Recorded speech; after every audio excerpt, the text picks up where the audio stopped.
बघेल साहब, क्या कहना है? एग्जिट पोल का आंकड़ा आ गया, उस पर हमने आपसे बात कर ली, लेकिन अब बारी है पत्रकारों का। जो एग्जिट पोल आया है उसमें बीजेपी 211, सपा 166, बसपा 13, कांग्रेस 8, अन्य 5।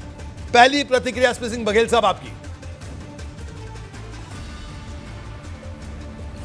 यदि पत्रकारों ने जीरो ग्राउंड पर गए हों, रिक्शे तांगे वालों से बात हुई हो, एलिट से भी बात हुई हो, मध्यम वर्ग से भी बात हुई हो, लोअर मिडिल क्लास से बात हुई हो, फॉरवर्ड से बात हुई हो, ओबीसी से बात हुई, मोस्ट ओबीसी से बात हुई हो, दलित से बात की हो और मोस्ट दलित से बात की हो, और सड़कों के ढाबों की जगह दूर ठारे जिनको कहते हैं हम, मजरे जिनको कहते हैं, जिसको अंग्रेजी में हैमलेट कहते हैं, और इतनी मेहनत करी होगी तो मैं उनकी मेहनत को नकार नहीं सकता हूं।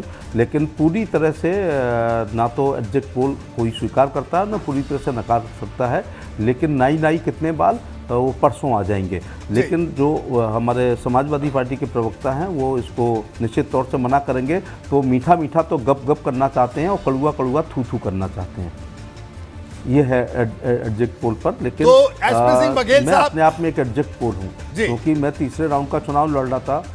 मैं पहला दूसरा राउंड मेरे कर्म क्षेत्र का है, तीसरा मैं खुद लड़ा, और चौथे राउंड में मैं सुबह पहुंच गया था। तो मैंने करीब 122 सीटों को मैंने अपनी आंखों से देखा है, बॉडी लैंग्वेज देखी है, अग्रेसिवनेस देखा है, कार्यकर्ताओं का उत्साह देखा है, और रिक्शे तांगे वालों से भी बात हुई है, योगी जी का नमक खाने वालों से भी बात हुई है, शौचालय वालों से भी बात हुई है, आवास वालों से भी बात हुई है, आयुष्मान वालों से भी बात हुई है, और कुछ नाराज लोगों से भी बात हुई है जी। तो मैं 264 पत्रकारों की मेहनत को, वो एक पॉलिटिकल लोग हैं, मैं नकार नहीं सकता हूं। लेकिन मुझे लगता है कि इससे ऊपर भारतीय जनता पार्टी के आएंगे। ठीक है बघेल साहब ने कहा है, लेकिन अगर आप ये 211 कर रहे हैं तो भी हम चुनाव जीत रहे हैं। तो बघेल साहब का कहना है कि उम्मीद इनको इससे ज्यादा की है, लेकिन जो आंकड़ा ये तो आकलन है। बिल्कुल आकलन सही भी साबित हो सकता है, गलत भी साबित हो सकता है। मैं इस बात को बिल्कुल कह रहा हूं, बड़ी जिम्मेदारी के साथ कह रहा हूं, और ये आकलन है उन पत्रकारों का जो लगातार फील्ड में है।